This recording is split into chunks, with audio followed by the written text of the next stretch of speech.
রাগ করলা, বলো বিসমিল্লাহ, বলো সুবহানাল্লাহ। এই কথাটা যে ভাইরাল, এটা বললে আমলনামায় গুনাহ উঠে যেতে পারে যে কারণে, এবং কি এটা মারাত্মক একটা বিষয়।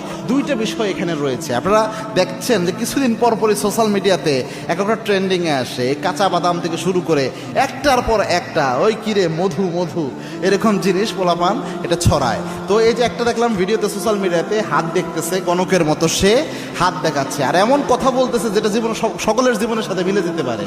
আর দেখার পরে বলতেছে যে ঠিক কি না, ওই ছেলে বলতেছে ঠিক। কি রাগ করলা? কয় না।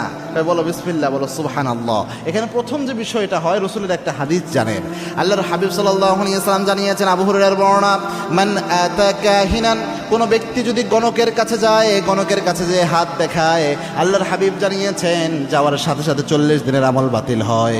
আরেক বর্ণনায় এসেছে, আল্লাহর হাবিব বলেছেন রসুলের উপর যা নাজিল হয়েছে সব কিছু অস্বীকার করার গুনাহ আল্লাহ আমলনামায় দিয়ে দেয়, সব কিছুর সাথে কুফরি করা হয়ে যায়।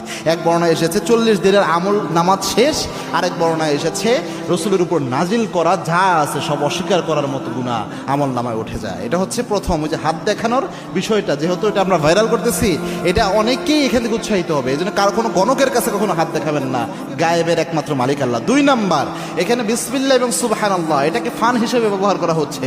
এই যে আপনি যে কোনো বন্ধুর সাথে দুষ্টামি করে, একটা ফাইজলামি করে বলে কি রাগ করলা, বল বিসমিল্লাহ, বল সুবহানাল্লাহ।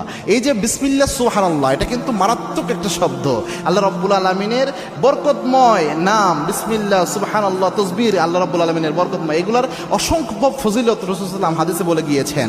তো এই বিষয়গুলা, এগুলা নিয়ে যদি আপনি ফাইজলামি করেন বা ফান করেন, এগুলা যদি আপনি আপনার স্বাভাবিকভাবে মজা করার জন্য ব্যবহার করেন, তো এটা তো মারাত্মক, এবং এই ক্ষেত্রে অসম্মানজনক হলে ঈমান নষ্ট হয়ে যেতে পারে।